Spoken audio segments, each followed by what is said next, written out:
you think he's yelling help? Yes. All right, what is your phone number?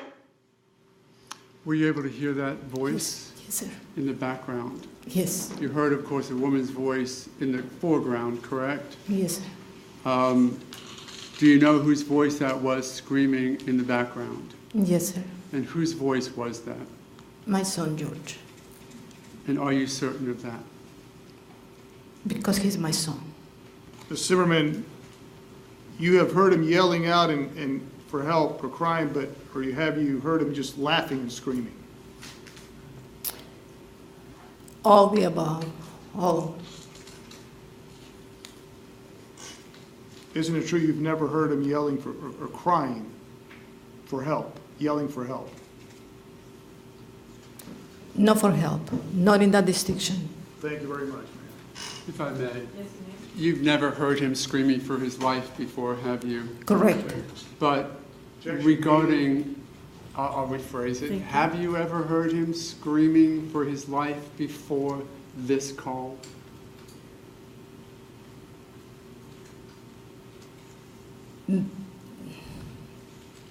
What I'm sure is that that's George's voice. Okay. So The scream is I haven't heard him like that before, but the anguish that scream, that he's, the way that he's screaming, it describes to me anguish, fear, I would say terror. And is that the anguish, fear, and terror, without question, of your son's voice? Yes, sir. You are here today because I want to ask you if you've ever had an opportunity to listen to a 911 call that had certain voices in the foreground and then a screaming voice in the background. Yes, sir, I did. What I'd like you to do, if you would, is to tell the jury the first time and the circumstances that you had heard that call. The exact date, I don't remember. It was sometime in March of 2012.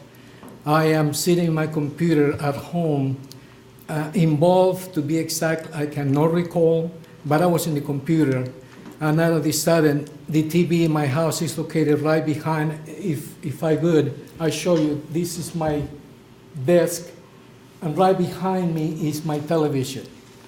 When I'm actually working the computer, my wife is watching the news. All what I did hear was the scream, a scream that it came immediately.